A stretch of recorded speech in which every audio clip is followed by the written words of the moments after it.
All right, so we're going to do level streaming today. Level streaming is what allows you to load chunks of the world at once, like you're in Oblivion or Skyrim or something like that. It divides the world into squares, and as you walk towards them, the data in those squares will load, and the ones that are further away will vanish. So, in order to do so, you have to over here. So you have to create a folder called sublevels for this to work. And if you do so, here's your main map. I just started with a brand new template. I deleted the walls, and that's it. So you need to go to Window and click on Levels, and then what I did was I moved the levels over here. And what I'm going to do is I'm going to add a new level to the sublevels directory. I'll call this one Bob. And then you can make Bob the current level. And now what I can do is I can go into the landscape thing here, and let's see, I can cut this down in size to out there. Okay. And make it concrete or something. Nope, not you.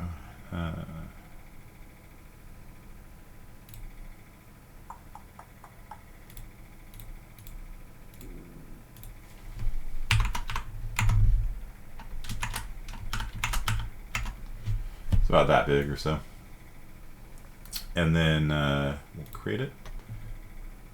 And then you can sculpt it or whatever. But what you can do is once you've got one of these layers up here, then you can go into world composition, and you can kind of move it around,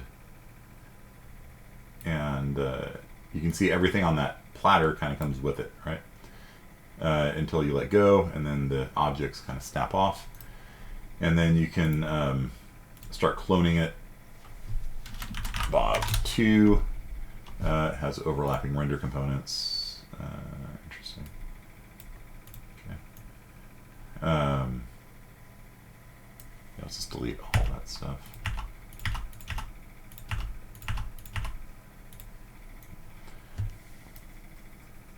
And then we can clone it again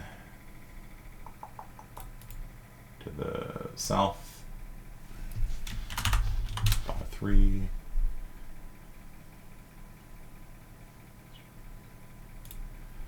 And you can kind of drag these tiles around however you want. Clone one to the right. Bob 4.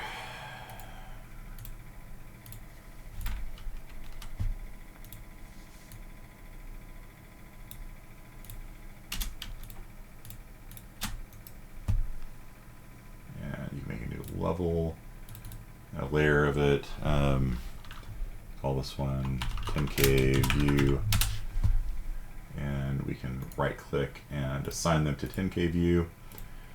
And then we can, I don't know,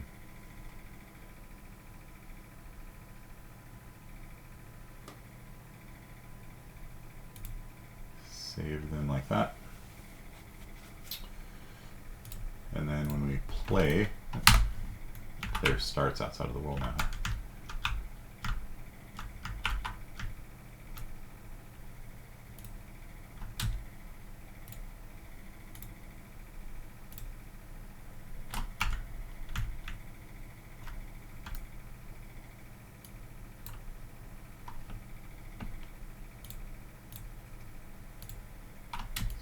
Downwards.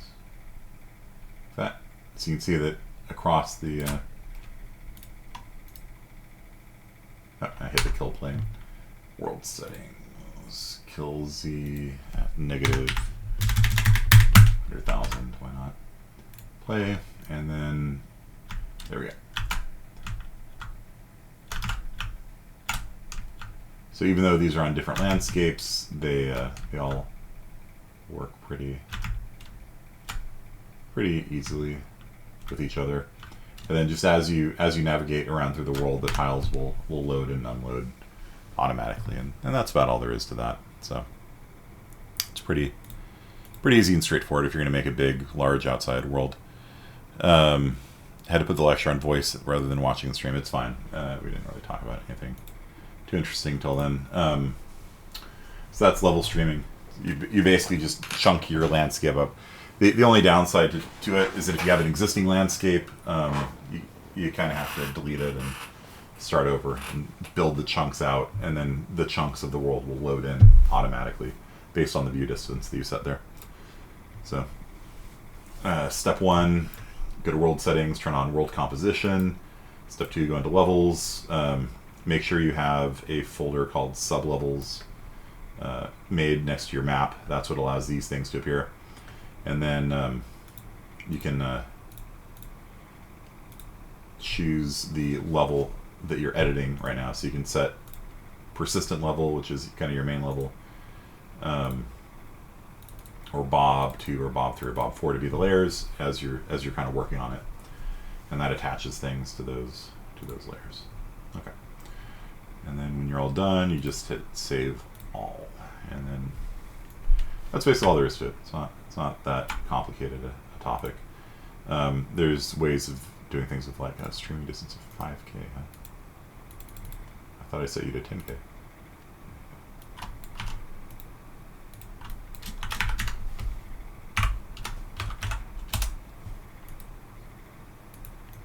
And you can't delete layers either, which is kind of annoying.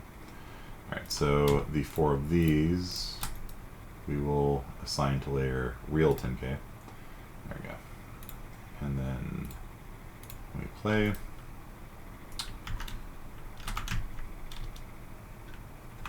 let's see if they vanish now.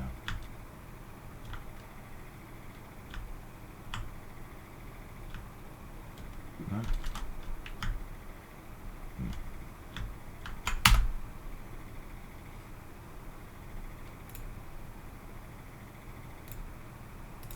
So even smaller.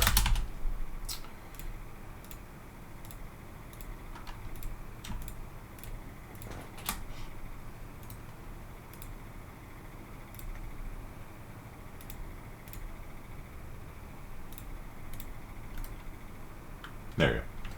So as you walk away, you can see the chunks sort of vanishing out from beneath you, and when you get within 10 meters or so of them, then they will pop back in like that. So it makes the effect pretty dramatic, and obviously you wouldn't want to do a game like that unless that was like literally the point of your game was landscape just sort of magically teleporting in front of you. Okay. So that is that. Save it, and I'm just going to delete it because who cares. Okay, so connection issues are real. My stream quality is 1080p at 30, so yeah, it's not. I don't think it's on my end. Okay, so that's level streaming. Another thing I want to talk about is just the math of video game development.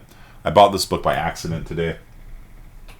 I was scrolling around on Amazon and accidentally clicked the orange buy it now button and dropped $45 on this book that I kind of didn't mean to. But I started reading it, and it's actually pretty good. It's all this kind of stuff we've been talking about, like the math of video game development. It's a little bit too mathy, at least as far as like the opening chapters, because it just talks about cross product and dot product and matrix multiplication and stuff like that. Whereas I always like to know the uses of things. But then you go transforms. Yeah, they have a little bit of like, this is a kind of an illustration, but it's mostly just math. Then when you go far enough into it, it starts giving you like more, applicable to video game stuff. So for example, we were talking last time about how do you know if two lines are intersecting, right?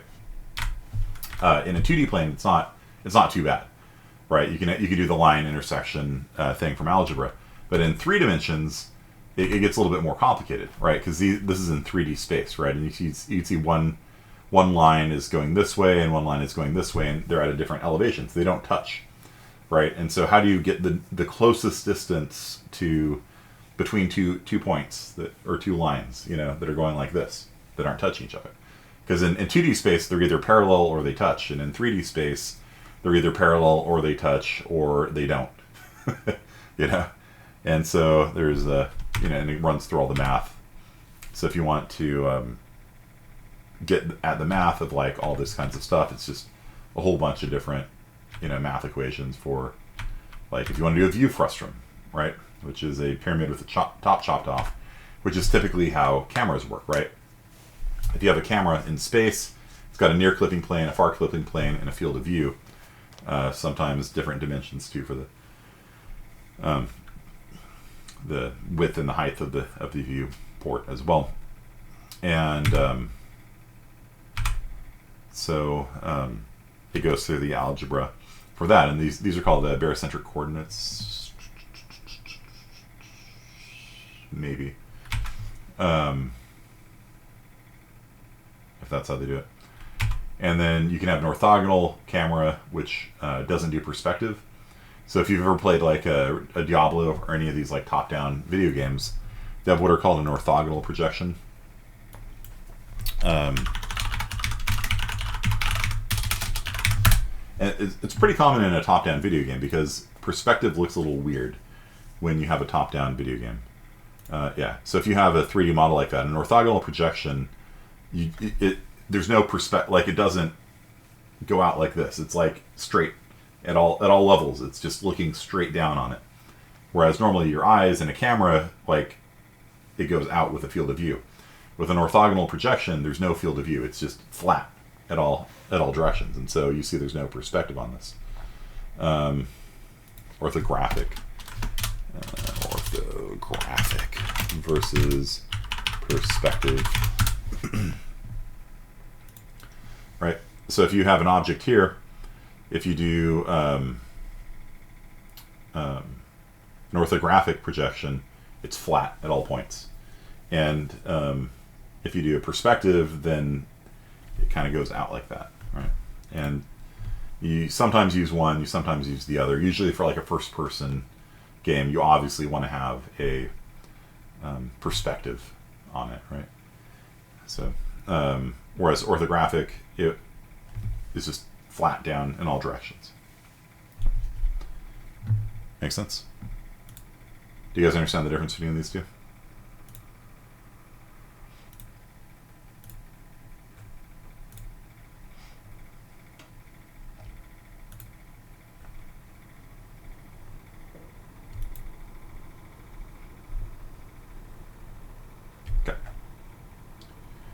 So like for a Diablo style game, you typically use a orthographic projection, right? Because, you know, you want to be able to look down, like if you have a building on the right side of the screen, you want to be able to look down into it, and if you have a building on the left side of the screen, you want to be able to look down into it. And it's just kind of weird when you use a perspective matrix, because then like the buildings will go like this in front of the camera, and you can't see around them.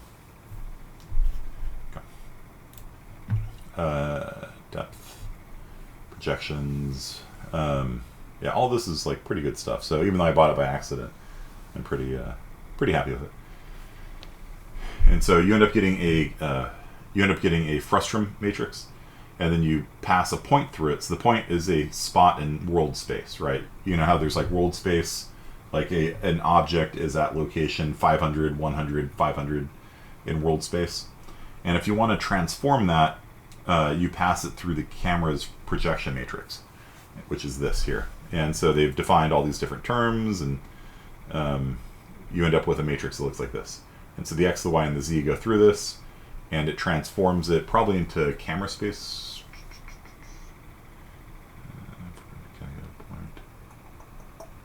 The 3D point there. Okay. Matrix, perspective, projection matrix. Camera space points are transformed by this matrix into homogeneous clip space in such a way that it... Yeah, so homogeneous clip space means the center of the screen is 0, and the edges are at 1 and -1. And so basically you're going to take a point in space, and it's going to map it to a point on the screen. And that's different from how we often think of images, because when we normally do images, the top left corner is 0, 0, right? Row 0, column 0, and you got a bank of pixels and bank of pixels, and you have a big 2D thing. But that means as your resolution changes, the coordinates where things are on the screen change also. And so there's a homogeneous way of talking about the screen, where 0, 0 is the center of the screen, 1, 0 is the right side, -1, 0 is the left side, 0, 1, 0, -1 are the top and bottom. And so what you want is to be able to do be able to take an object in space and say what points on the screen does that airplane appear on. And that happens with the camera matrix there. And then you got the orthographic projection here. And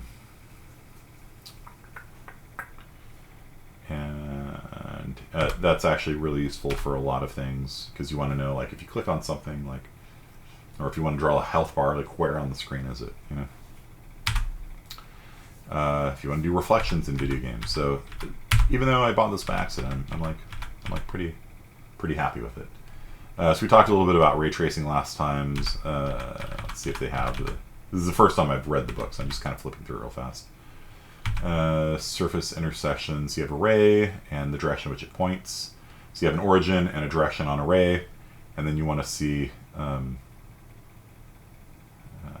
what it hits. Intersection of a ray in a triangle, intersection of a ray in a box, that's what we were doing last time, right? Intersection of a ray in a sphere, which we also kind of did last time. Intersection of a ray in a torus, which we have not done. Normal vector calculations. Reflection and refraction vectors, yeah. So when light hits like a glass cup, some of the light's going to bounce off and some of it's going to bend through and refract. And so it's pretty common for the engine to create two rays. After it hits something, it'll fork it. And it'll reflect around the normal vector, and it will refract based on the coefficient of refraction. Angle of transmission. NL is the index of refraction, yeah. Okay. And so it'll bend through the material depending on the relative density of the different media. Lighting and shading, RGB colors, ambient lighting, point lighting, spot lighting, diffuse reflection, specular reflection. So diffuse reflection is when light kind of, when it hits the surface and the light kind of scatters in all directions out of it. A specular reflection is like a shiny reflection where it reflects around the normal. And so you can control the diffuse and specular and stuff like that. There's specular power, which controls the size of the dot you see on it, things like that. How texture mapping works. Probably have the UV in here somewhere. Cube maps, which are used for, like, if you have an object that's going to be reflecting the world around it, you'll oftentimes do a cube map.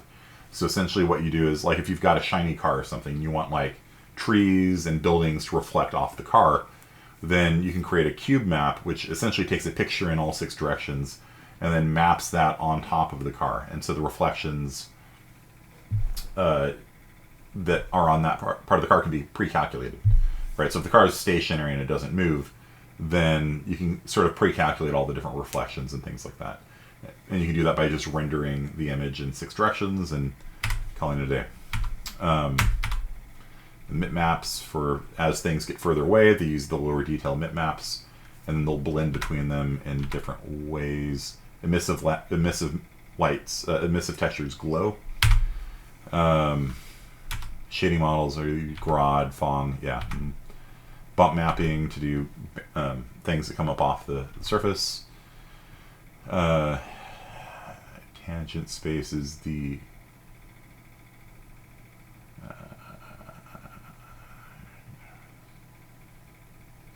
surface. Yeah, so that's that's just the normal vectors essentially. Object space and tangent space. Okay. Yeah. All right. It's like orthogonal to the normal. Physical reflection.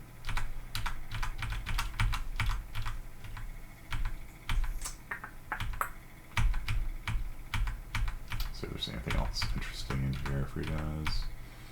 Oh, visibility determination. Yeah. Okay. So bounding volumes is what we were kind of talking about last time. So if you have a bunch of objects in the world, you can wrap a rectangle around them. And so on the left here, we've got a axis line bounding box, and here we've got a bounding box that could be oriented, an OBB. So on the left here, we got an AABB, an axis line bounding box. On the right-hand side, we got an OBB. And the OBB gets us better freedom and more efficient wrapping of things. AABBs are obviously less efficient, but as we saw last time, the code that you can write with an AABB is very simple. If you want to do a ray box intersection test, it's super easy, like we did last time. And so PCA is actually a technique used a lot in psychology, things like that, where you're like trying to figure out kind of like how many different variables you actually have in a data set, because a lot of times you'll have like 50 questions. And so technically the responses you get are in a 50-dimensional space, right? So let's say you've got 50 questions that range from 0 to 1. You know, how happy are you right now? How sad are you right now? And they respond from 0 to 1. What they're doing is they're picking a spot in a 50-dimensional space that is, this is my emotional state right now. And maybe you want to be like, are all of these questions meaningful?